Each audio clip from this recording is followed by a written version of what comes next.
শুনছো? আরে ভগবান, তুমি কোথায়? আরে মাছ ধরার জালটা দাও, আমি মাছ ধরতে যাবো, তো দেরি হয়ে যাচ্ছে তো নাকি?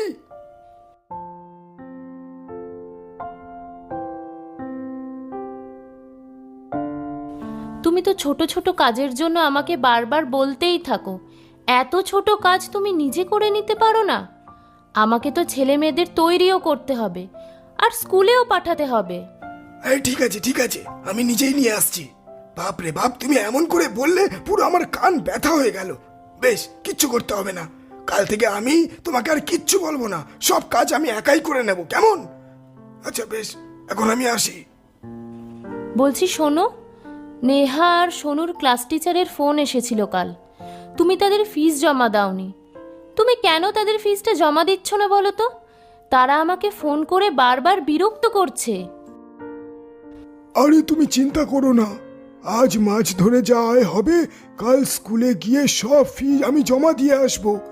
যদি ওদের টিচার ফোন করে, তুমি বলতে পারো যে আমি কালকে গিয়ে অবশ্যই জমা দিয়ে আসবো।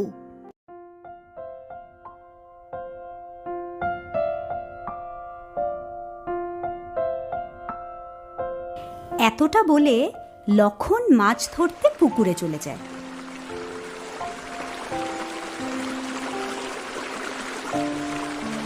আর সেখান থেকে মাছ ধরে বাজারে বিক্রির জন্য যায় এবং মাছ বিক্রির উদ্দেশ্যে সে চিৎকার শুরু করে দেয়।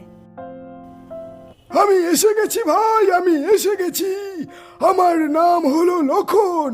টাটকা টাটকা মাছ নিয়ে যাও ভাই, টাটকা টাটকা মাছ। যে একবার আমার কাছে আসে সে বারবার আসতে চায়, তাই নিয়ে যাও ভাই, নিয়ে যাও, টাটকা টাটকা মাছ নিয়ে যাও। ভাই, মাছ কত টাকা করে কেজি?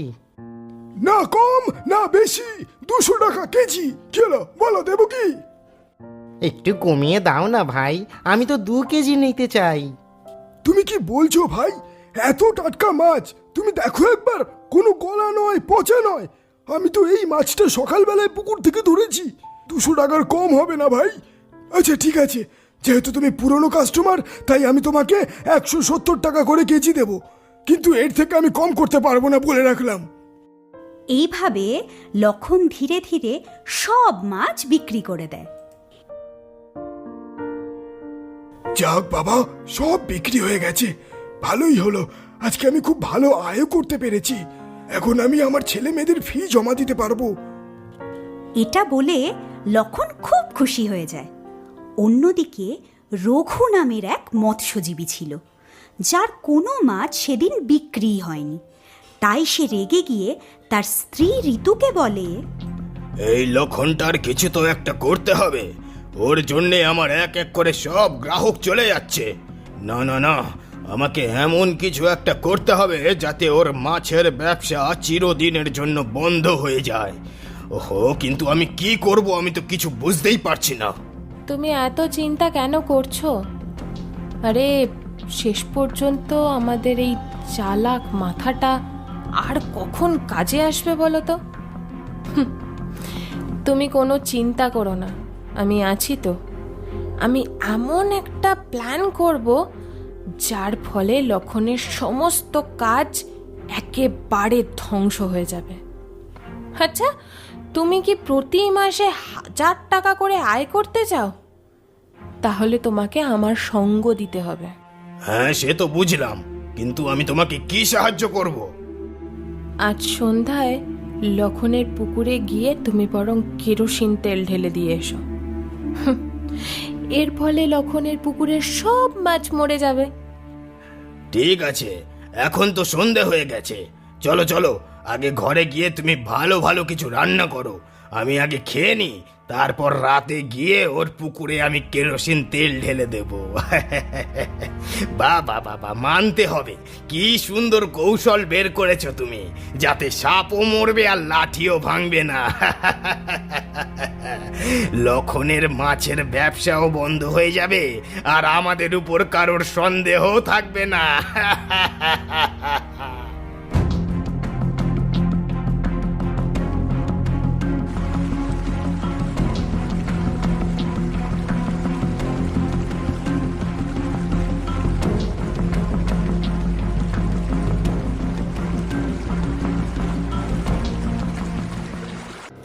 পরদিন সকালে লক্ষণ যখন মাছ ধরতে যায়, সে গিয়ে দেখে তার পুকুরের সব মাছ মরে গেছে। তখন সে কাঁদতে কাঁদতে বলে, হে ভগবান, আমার মাছগুলোর কি হলো? এরা কিভাবে মরলো? আমি তো কিছুই বুঝতে পারছি না। এখন আমি কি করব? আমি তো এই পুকুরটা জমিদারের কাছ থেকে টাকা দিয়ে কিনেছিলাম। এখন তো আমি পুরোপুরি ঋণে ডুবে গেলাম। এতটা বলে লক্ষণ জোরে জোরে কাঁদতে থাকে। তারপর কাছে গিয়ে দেখে জলের উপরে কেরোসিন তেল। এটা দেখে সে রেগে গিয়ে বলে, এ কি? এটা তো কেরোসিন তেল। মানে কেউ ইচ্ছে করে আমার পুকুরে কেরোসিন তেল ঢেলেছে। আমি তাকে ছাড়বো না, সে যেই হোক না কেন। আমি এক্ষুনি পঞ্চায়েত প্রধানকে ডেকে পঞ্চায়েত করব। এরপর লক্ষণ পঞ্চায়েত প্রধানের কাছে যায় আর তাকে গিয়ে বলে, পঞ্চায়েত প্রধান মহাশয়, কেউ ইচ্ছে করে আমার পুকুরে কেরোসিন তেল ঢেলে দিয়েছে, যার কারণে আমার পুকুরের সব মাছ মরে গেছে। এখন আপনিই বলুন, আমি এখন কি করতে পারি? আচ্ছা বেশ, ঠিক আছে। এর সিদ্ধান্ত আজ সন্ধ্যায় পঞ্চায়েত ভবনে হবে। তুমি সবাইকে ডেকে আনো এবং যাদের উপর তোমার সন্দেহ আছে তাদেরকেও তুমি ডেকে আনবে। পঞ্চায়েত প্রধান মহাশয়, আমার মতন গরিব মৎস্যজীবীর সাথে কারোর কি কোনো শত্রুতা থাকতে পারে বলুন তো? আমি তো কাউকে কিছুই করিনি। আমি শুধুমাত্র যেমন করে হোক না কেন মাছ ধরে পরিবারকে দুবেলা খাওয়ার জোটাই। তবে হ্যাঁ, রঘু নামের একজন মৎস্যজীবী আছে, সেও কিন্তু মাছ বিক্রি করে। তার সঙ্গে আমার একবার দুবার তর্ক কিন্তু হয়েছিল। বেশ বেশ, তুমি কোনো চিন্তা করো না, সব ঠিক হয়ে যাবে। এখন যাও, সবাইকে তুমি ডেকে নিয়ে আসো। এসব বলে লক্ষণ গ্রামের দিকে চলে আসে আর সবাইকে সন্ধেবেলা পঞ্চায়েত ভবনে আসার জন্য বলে। রঘুর বাড়িতে গিয়ে রঘু আর তার স্ত্রীকেও সন্ধ্যায় পঞ্চায়েতে আসার জন্য সে বলে আসে। তারপর সন্ধ্যায় সবাই পঞ্চায়েতে আসে এবং পঞ্চায়েত প্রধান সেখানে বলেন, বলো লক্ষণ, কাদের উপর তোমার সন্দেহ হচ্ছে? কে তোমার সঙ্গে এমন বাজে কাজটা করতে পারে, আর এতে কারই বা লাভ হতে পারে? মহাশয়, আমার সন্দেহ এই রঘুর উপর, কারণ ওর সঙ্গে কিন্তু আমার সম্পর্ক খুব একটা ভালো নয়। আমি অনেকবার দেখেছি বাজারে আমার মাছ বিক্রি হয়ে যেত আর ওর মাছ বিক্রি হতো না। এই কারণে ওর সঙ্গে কিন্তু আমার বহুবার তর্কও হয়েছিল। আর আমার পুকুরে তেল ঢালায় লাভ তো রঘুরই হবে, কারণ পুরো বাজারে আমি আর রঘু ছাড়া কেউ আর মাছ বিক্রি করে না। রঘু, লক্ষণ কি বলছে? এটা কি সত্যি যে তুমি ওর পুকুরে কেরোসিন তেল ঢেলেছো?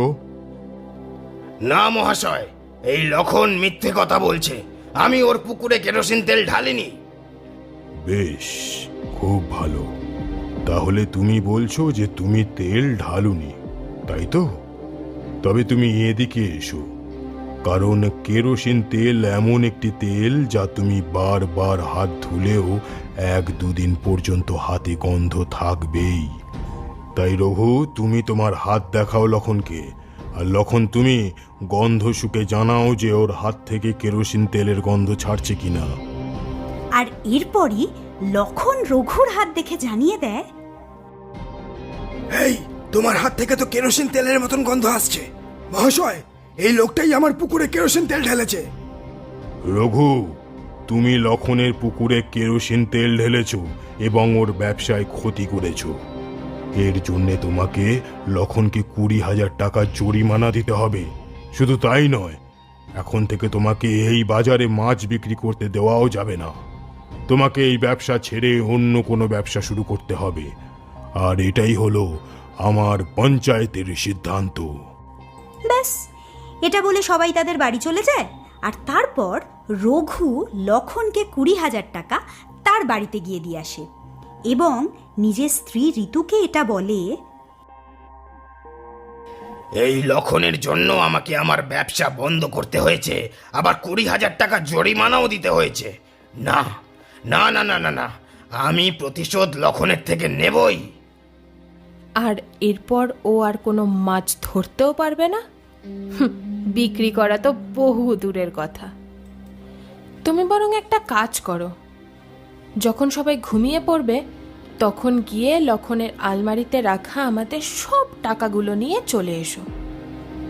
তারপর ওর বাড়িতে আগুন লাগিয়ে দিও, যাতে সবাই মনে করে যে বাড়িতে আগুন লেগে গেছে এবং তার ফলে সব টাকা পুড়ে গেছে। আর আমাদের কেউ সন্দেহ করবে না। বেশ, ঠিক আছে, আমি ঠিক এই রকমই করব।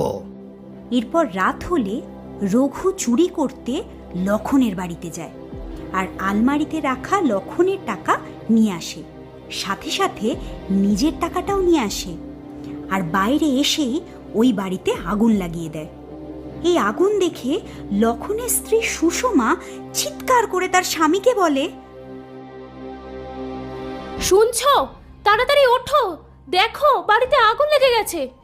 বাচ্চারা বাচ্চারা কোথায় গেল? তুমি তাড়াতাড়ি তাদের নিয়ে বেরিয়ে চলো বাইরে। কিন্তু যতক্ষণে লক্ষণ ঘুম থেকে ওঠে আগুন পুরো বাড়িতে ছড়িয়ে পড়ে।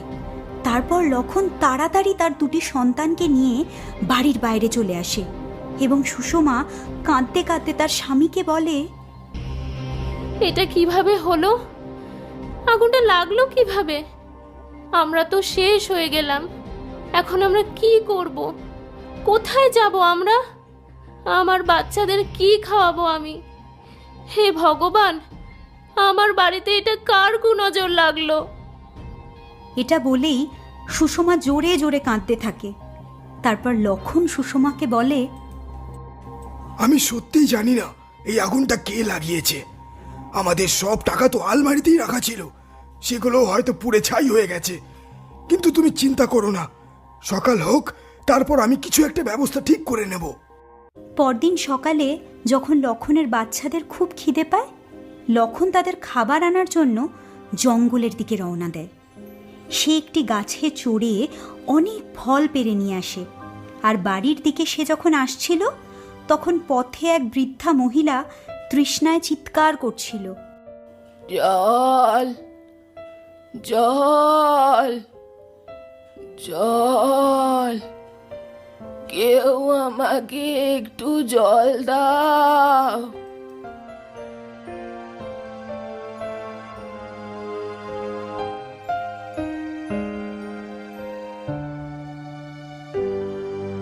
বাবু, তৃষ্ণা তো মেটালে, কিন্তু কিছু খাবারও দিলে খুব ভালো হতো। আমি অনেক দিন ধরে কিচ্ছু খাইনি, আর খিদের জ্বালায় ঠিক করে দাঁড়াতে পর্যন্ত পারছি না। লক্ষণ সেই ফলগুলো গাছের নিচ থেকে নিয়ে গিয়ে বৃদ্ধাকে দেয়। আর তারপরই সেই বৃদ্ধা মহিলা একটা জাদুকরে পরিণত হয়। আর সে বলে, বলো বাবা, তুমি কি চাও? আমি একজন জাদুকরি। আমি তোমার দুঃখ কষ্ট সব জানি। আমি শুধু তোমার দয়া এবং মানবিকতার পরীক্ষা নিতে চেয়েছিলাম। আমি বুঝেছি, যে ব্যক্তি তৃষ্ণার্তকে জল এবং নিজের সন্তানদের খাবারের অংশ দিতে পারে, তার হাত ঈশ্বরের হাতের চেয়ে কোনো অংশে কম হতে পারে না। এটা শুনে লক্ষণ খুব আনন্দিত হয় এবং আবার চলতে শুরু করে। কিন্তু তখন সেই জাদুকরি বলে ওঠে, শোনো, তুমি আবারও মাছ ধরা শুরু করো। আমি তোমায় এক বর দিলাম। আজ থেকে তোমার হাতে এমন এক জাদু হবে যে যখনই তুমি মাছটা ধরে কিছু মনে করবে, তখনই সেটা তোমার মনের মতো বস্তুতে পরিণত হবে।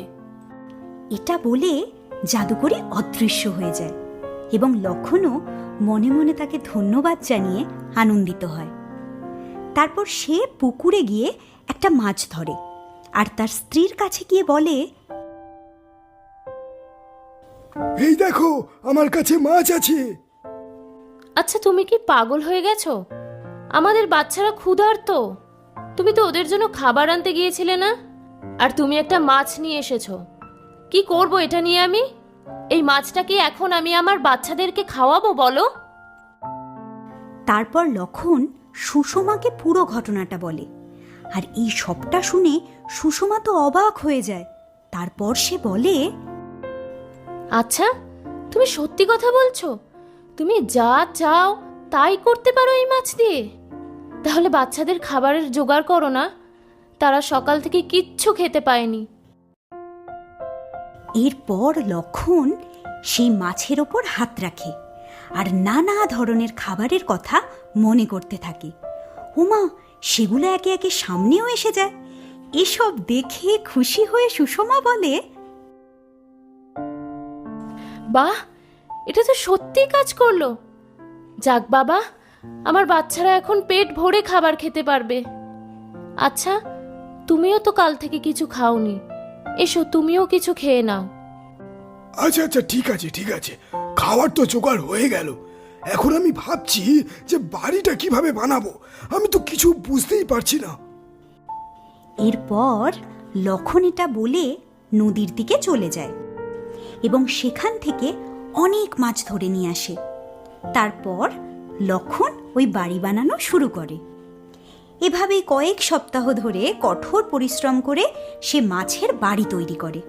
এটা দেখে সুষমা তো পুরো অবাক হয়ে যায় আর বলে, মাছের বাড়ি তো বানিয়ে ফেলেছ, কিন্তু বৃষ্টি বা বন্যা হলে এই মাছের বাড়ি কি টিকবে? এটা শুনে লক্ষণ সেই মাছের দেয়ালে হাত রাখে আর হাত রেখে সে মনে মনে বলে, এটা বলতেই মাছের বাড়ি নিমেষে লোহার মতো শক্ত হয়ে যায়। আর তারপর লক্ষণ তার স্ত্রীর কাছে গিয়ে বলে, এই মাছের দেওয়াল যেন লোহায় পরিণত হয়। আচ্ছা, এখন তুমি এই দেওয়ালের একটি মাছ সরিয়ে দেখাও তো দেখি, তাহলেই কিন্তু আমি তোমাকে মানবো। আরে, এটা তো লোহার দেওয়ালের মতো শক্ত হয়ে গেছে। তারপর রঘু আর ঋতু এই দৃশ্য দেখে চলে যায়। এভাবেই পুরো গ্রামবাসী তার মাছের বাড়ি দেখে একেবারে অবাক হয়ে যায়। একদিন গ্রামে এক কিশোর বলতে থাকে, দেখো দেখো, লক্ষণের মাছের বাড়ি কি অদ্ভুত! এটা তো বড় বড় বাড়ি ও বাংলোকেও হার মানিয়ে দেবে। কিছুদিন পর হঠাৎ করে তীব্র বৃষ্টি শুরু হয়ে যায় গ্রামে। আর তারপর ভয়াবহ বন্যা আসে। বন্যার জল গ্রামের সব বাড়িতে ঢুকে যায় আর গ্রামের মানুষরা বাড়ি ছেড়ে পালাতে থাকে। কিন্তু লক্ষণের মাছের বাড়িটা বন্যার জলের উপর ভেসে থাকা একটা জাদুকরি বাড়ি হয়ে ওঠে।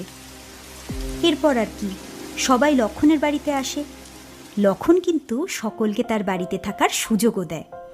কয়েকদিন পর যখন বন্যার জল নেমে যায়, তখন পুরো গ্রামে অভাব দেখা দেয়। খাবারের তীব্র সংকট তৈরি হয়। আর সেই সময় লক্ষণ তার জাদুকরি ক্ষমতা দিয়ে অনেক মাছ নিয়ে আসে আর সেগুলো দিয়ে পুরো গ্রামবাসীকে খাওয়ায়। খাবার খেতে কিন্তু রঘু আর তার স্ত্রীও সেখানে আসে এবং রঘু লক্ষণের কাছে তখন বলে, আমাদের ক্ষমা করে দিও লক্ষণ ভাই, আমাদের পরিবারকে এই বন্যা থেকে বাঁচানোর জন্য আর এই সময় আমাদের দুবেলা দুমুঠো খাবার দেওয়ার জন্য তোমাকে অনেক অনেক ধন্যবাদ। আর আমি তোমার কাছে এই জন্যেও ক্ষমা চাইছি যে আমি তোমার বাড়িতে নিজের হাতে আগুন লাগিয়ে দিয়েছিলাম। এর জন্য আমি তোমার কাছে খুবই লজ্জিত। যদি সম্ভব হয় তুমি আমাকে ক্ষমা করে দিও ভাই। আরে ঠিক আছে ঠিক আছে, তোমরা সবাই আগে ভেতরে এসে খাবারটা তো খাও। রঘু, তুমি আমার কাছে ক্ষমা চেয়ে নিয়েছো, এটাই তো আমার কাছে যথেষ্ট ভাই। লক্ষণ ভাই, তুমি সত্যি একজন ভালো মনের মানুষ যে আমাকে তুমি ক্ষমা করে দিলে। আমি আজ থেকে আর কখনো কোনো ভুল কাজ করব না। আমি সবসময় পরিশ্রম এবং সততার সঙ্গে কাজ করব।